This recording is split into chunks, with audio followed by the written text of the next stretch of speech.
ভুটান থেকে পাথর আমদানি না হয় স্থবিরতা নেমে এসেছে বাংলাবান্ধা স্থলবন্দরে। এ বিষয়ে আরো জানাতে পঞ্চগড়ের বন্দর থেকে সরাসরি যুক্ত হচ্ছেন রিপোর্টার সোহাগ হায়দার।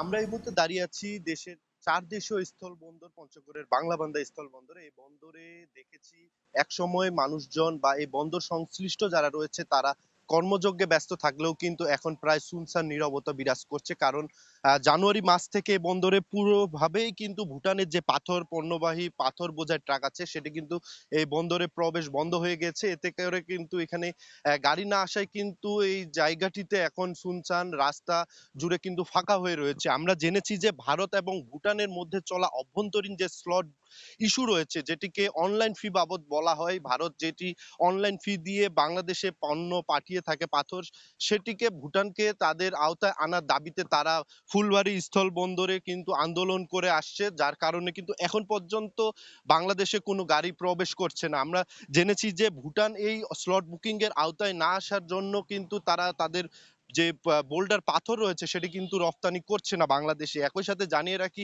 তারা বলছে যে এটি এটি করলে তাদের যে পণ্যের খরচ রয়েছে সেটা কিন্তু কয়েকগুণ হারে বাড়বে। তবে আমরা দেখেছি এর প্রভাব কিন্তু এই বন্দরে পড়ে গিয়েছে, বাংলাবান্ধা স্থল বন্দরে।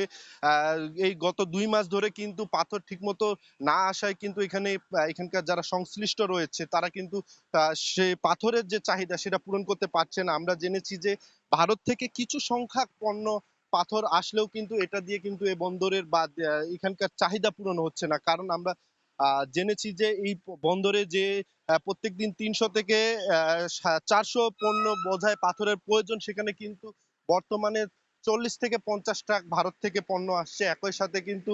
একই সাথে জানিয়ে রাখি যে ভারত যে সকল পাথর দিচ্ছে সেগুলোতেও কিন্তু এখানকার ব্যবসায়ীরা বলছে যে তারা নিম্নমানের পাথর দিচ্ছে এবং একই সাথে কৃত্রিম সংকট তৈরি করে দামও বেশি নিচ্ছে।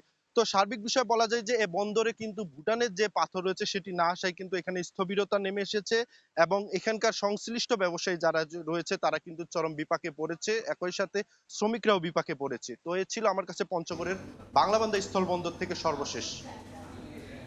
সরাসরি যুক্ত ছিলাম পঞ্চগড়ের বাংলাবান্ধা স্থলবন্দরে।